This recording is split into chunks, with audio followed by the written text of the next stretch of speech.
Electric Avenue.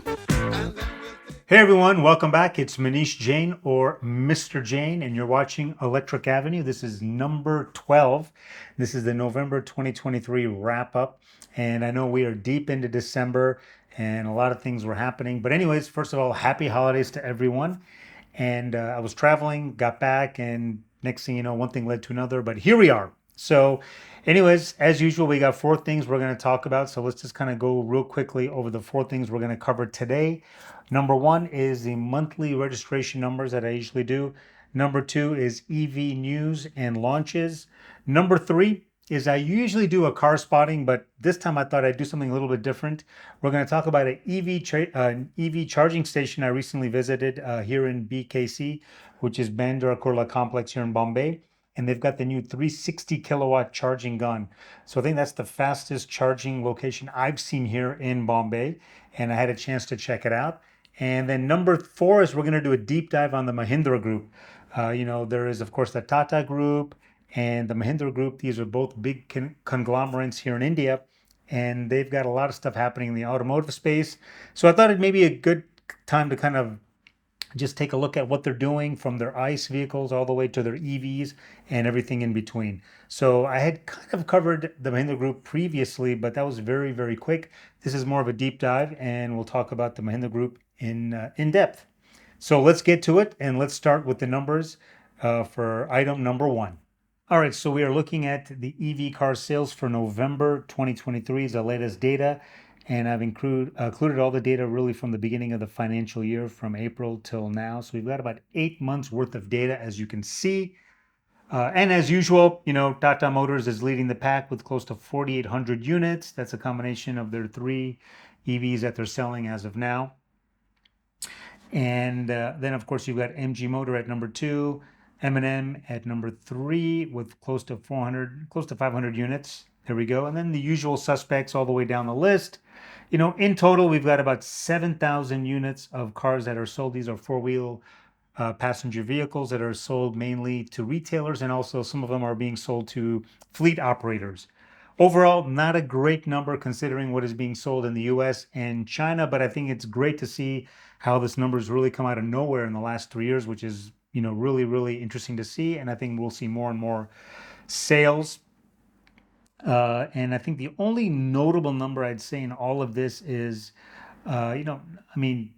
Hyundai, I think, is still doing very well with their Ioniq 5 at 160 units. I see more and more of these on the road, and I think they've done a great job in pricing the car very well. But I think also because part of it is because they are actually assembling the kits here in India, hence the price is reduced compared to the EV6, which is a sister car of it. Of course, the EV6, they've got a dual motor version, and I think all the Ioniq 5s are single motor. But anyways, I still think it's quite amazing how they're doing overall, Hyundai and Kia sales in India. So that's a wrap up on car sales in India for November 2023. So next up on the list of things to cover is EV news in November. Yes, I know a lot of things happened in the last 2 weeks of December, but we're going to cover that next month. So really in November, there weren't really too many things that were announced as far as India-specific EV news. The two big ones were Tata Motors is going to share their JLR architecture.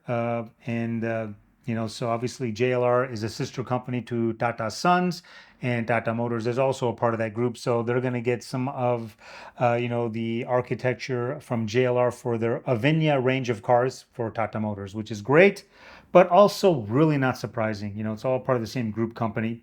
So that's the first piece of news. Second is the Lotus Eletre. This is the new SUV from the Lotus Group. So the Lotus Group is a UK-based company, but what a lot of people don't know is it's actually partly owned, or actually majority owned by a Chinese company called Geely, and Geely is the seventh largest automotive manufacturer in China. So they've just launched this here in India. They've got three variants. They've got the Eletre S, and the Eletre R, anywhere from 2.5 all the way to 3 crore. And so the differences really come down to not the battery pack. They're all using the same 112 kilowatt hour battery pack, but the real difference really comes in the motor setup. So if you take a look at these two versions, they both have the same 0 to 100 kilometers an hour. So they basically have the same battery. They all have the same battery pack, but they also have the same motors, these two. And it probably has a little bit extra, probably instruments and features between the regular base and the S. And then the one that is really the powerhouse is the Electri R, and that does 0 to 100 in under 3 seconds. So, kind of makes you wonder, does it make sense to buy this car at 3 crore? Yeah, it does some amazing stuff. Yeah, it's an electric. Yeah, it's an SUV. But, to be honest with you, I'm sure there's going to be very few cars sold in India. I wouldn't be surprised if, more than, less than 10 of these get sold. So, it comes down to what kind of servicing you're going to get. If there's any issues, are they going to be able to be handling it? All those things. So, for me, it remains to be seen if it really makes sense to buy this car. I'd probably say wait for, 1, 2, 3, 5, get on the road, and then maybe you can decide if you want to buy it. But, they are, taking this car on a road show all over India. I think it was just recently in Indore. If you know the car scene in Indore, there's not too many being sold supercars, but they made it a point to stop off there and have people test drive the car. And of course, 0 to 100 is great in under 3 seconds.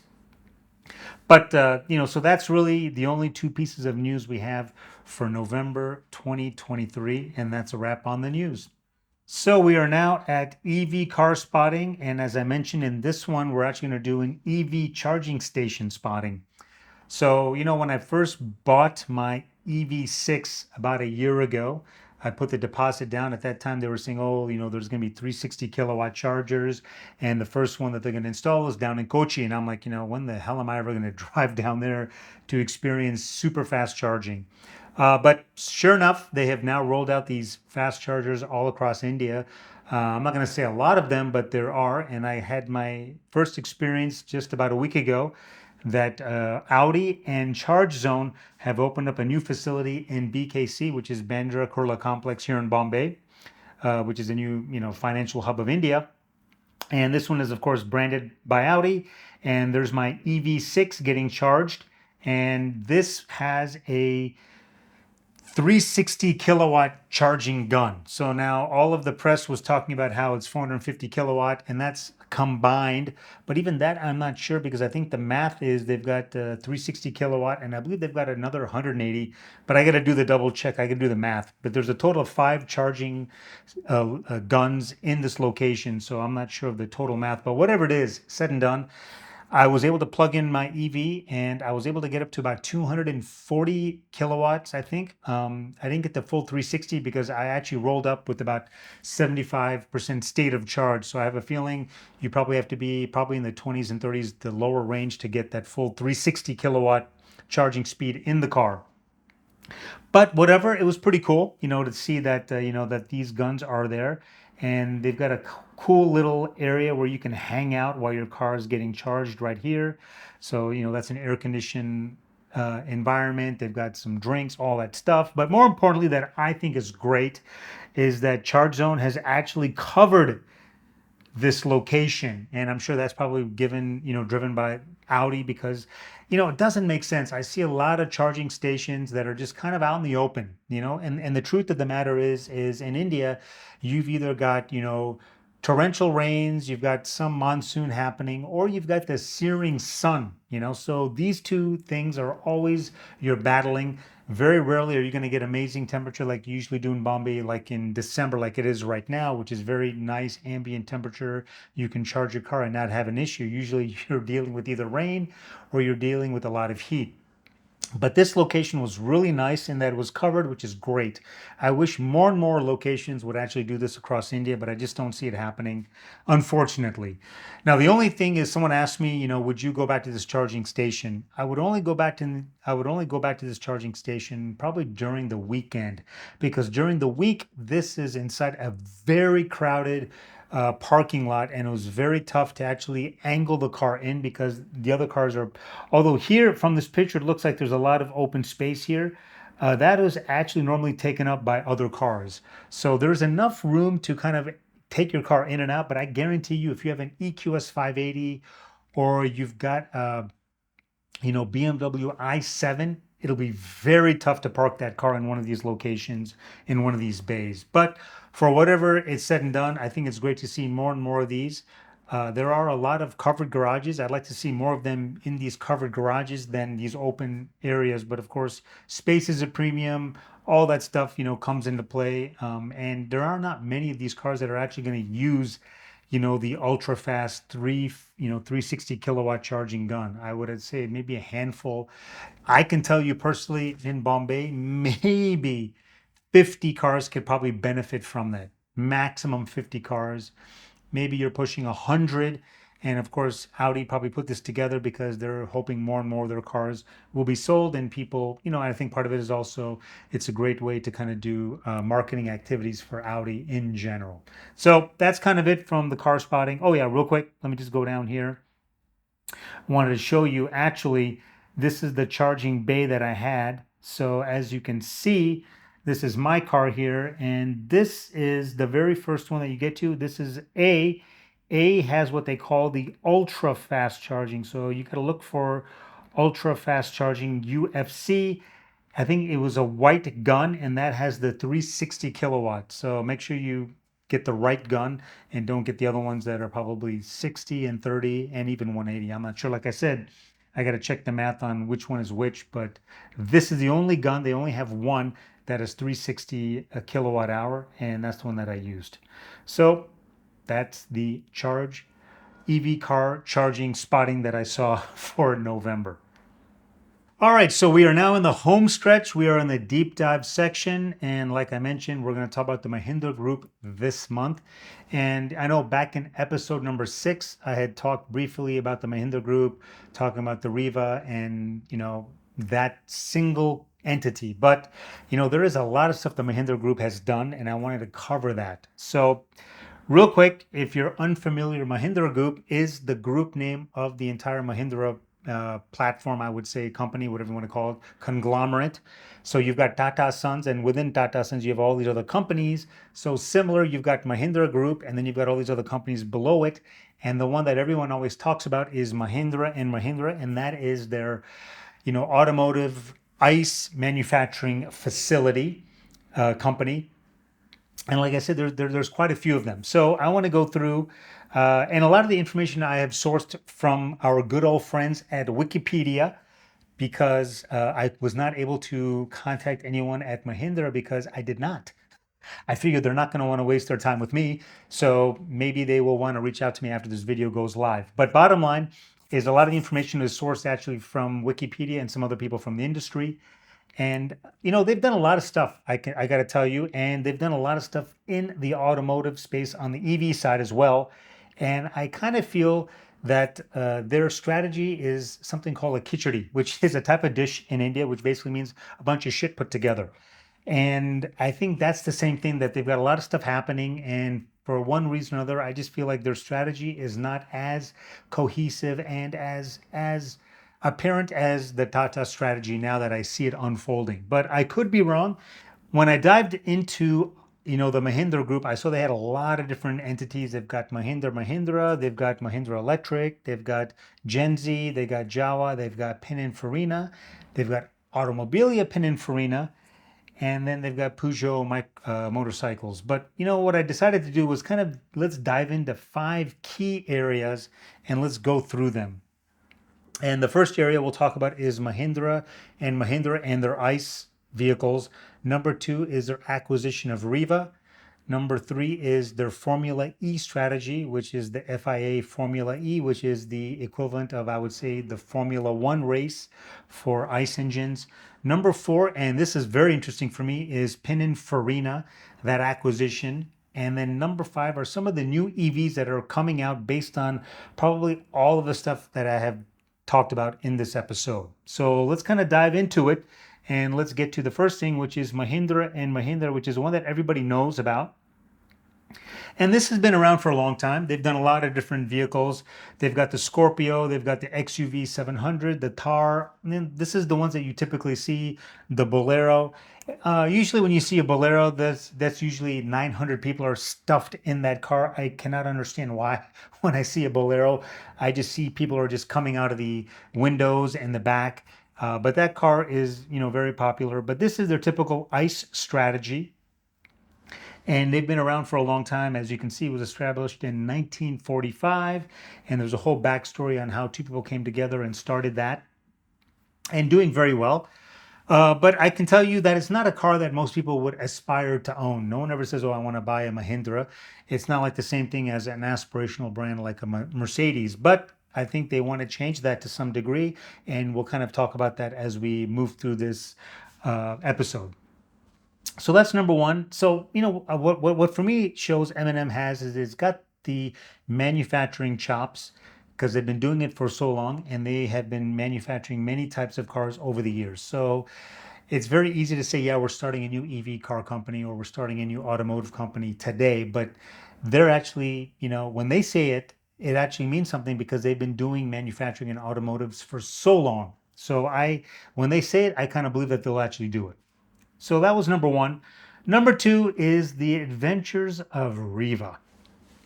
Now, Riva is the name of a car company that was started in 1994 by Chetan Mayani in Bangalore. Apparently, he came back from Stanford and decided to do something in the electric vehicle space. Obviously, very forward thinking. This was 1994, man. For most of you that are listening to my channel, you're probably still, in your diapers. This guy thought of it and kind of started it. So this was what the first car looked like. This is the Riva. This is the very first version of it. It was a two-door, commuter car to get stuff done. So the rumor is Riva stood for Revolutionary Electric Vehicle Alternative. That's version one. Version two, what people tell me is it's actually the name of his mother. So I'm sure it's both actually. He probably kind of figured, hey, that's the name of my mom. Let me see if I can somehow figure something out. But yeah, it's great that Riva is actually, has a great backstory for the name. And as you can see from here, it was started in 1994. Then in 2010 was acquired by Mahindra. And so this is the journey of Riva. Then it became Mahindra Electric. Then Mahindra Electric got a new logo. And then it became known as Mahindra Last Mile Mobility. And I think part of it is because right now the Mahindra Group is focusing on the logistics segment for their products. But the sad thing is they acquired they acquired Riva in 2010 and then they didn't do anything with it, man. They just kind of killed it, I feel, in the end. I don't know for what reason. And that's one of the issues when, you are part of a large conglomerate. It can help you and it can also hurt you because you get a lot of competing factions within the company. They're all trying to vie for that, economic capital to get things going. And for whatever reason, maybe he was based in Bangalore and most of the company was here. The group think tank, all of that was here based in Bombay, actually based in Worli. And maybe he didn't get, his fair share of what needed to get done. So, they kind of killed it, which is unfortunate. And now when you look at it, it's amazing because he thought of this back in 1994. And maybe they acquired him because he has close to 40 patents on his name. So he did a lot of innovative things. But anyways, that is kind of where we are with, number two, which was The Adventures of Riva. And as I mentioned, the Last Mile Mobility is the current name of it. And these are some of the products that are there today. As you can see, these are all logistics type vehicles. Of course, here you've got this e-Verito, but that really is, mainly used by, I'd say, mainly used by, logistics carriers. Cab aggregators are using it, but the rest of them are logistics delivery people. So that's kind of where they are right now. They've kind of only focused on that, and there must be a business reason for that. Number three in the overall strategy, I feel, is their luck with Formula E. So Formula E, the idea for that really came around in 2011. The first race was in 2014, and Mahindra has been a part of that from day one. So here we are, close to 9 years later, almost coming up on 10, and they've been a part of it from every single season.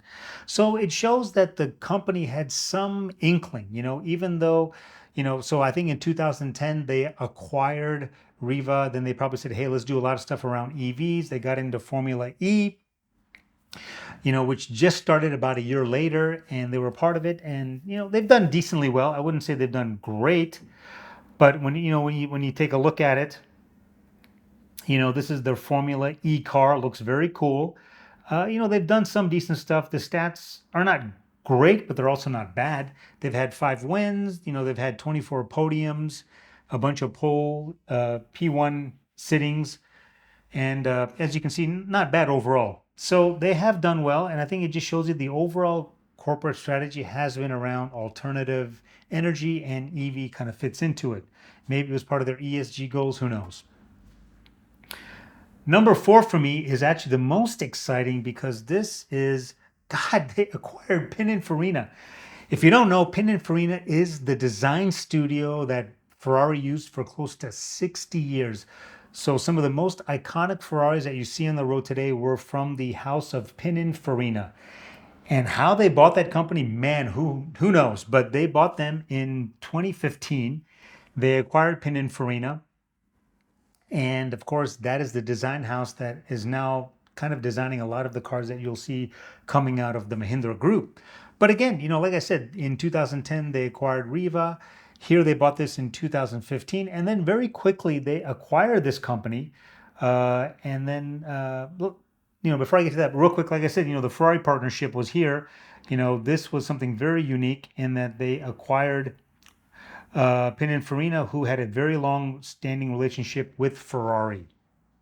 And that all was there till I think around 2012, 2013, when the partnership ended with Ferrari. And then I'm guessing they had a lot of issues. And then that's where probably, Mahindra Group swooped in and bought them in 2015. So when they bought that, they probably had a larger play in mind, and part of that was they were going to launch a new car company. And the new car company was going to be called, and as you can see here, it's going to be called Automobilia Pininfarina. So that was launched in 2018 and was run by Michael Persky, who used to run Audi India. And this was going to be a very super high-end brand of EVs, and actually they outsourced it to Rimac. So this is the car that they launched, and it's called the Pininfarina Battista. And 150 of these cars are going to be made, and all of them made by Rimac out of Croatia. As you can see here, it's Rimac Automobilia, and looks amazing. The car is, I think, rumored to be sold for $2 million or €2 million, €2 million a pop. Does 0 to 100 in under 2 seconds. These are all EV type stats that Rimac talks about. So very cool, and of course, looks very nice. But of course, 150 units, that's not really mass market, obviously. So I have a feeling, when they bought Riva, you've got something very low end, and then you've got, the Pininfarina Automobilia, which is very high end. So I think they're trying to figure something out in between, and I think that's where their current strategy is around their new mass market EVs that they're talking about. So the very first one they launched is the XUV 400, which I can tell you is not great. So they have launched it, I think, in a rush, and it shows. A lot of people are not happy with the car for a variety of reasons, but overall, it's not great. But, the new CEO of Mahindra Group, Anish Shah, is very keen on really pushing the EV narrative for the Mahindra Group. They've talked a lot about the EVs that are coming. So these are pictures of some of the EVs that are going to be coming very soon from the company. So they all look very nice, no doubt, but I'm waiting for them to kind of launch these. So this is the XUV E8, then you've got the E9, and then of course this is the one that everybody's been talking about, which is the electric Tar called Tar.E. Once again, these are the ones that they talk about. I'm really waiting for them to ship something that is really useful, likable, and beneficial for the consumers. Like I said, the XUV 400 that is out there, not great. It's there, but it's not there, and it remains to be seen. So I'm very, gung ho that Mahindra will get their act together. I do feel it's all over the place.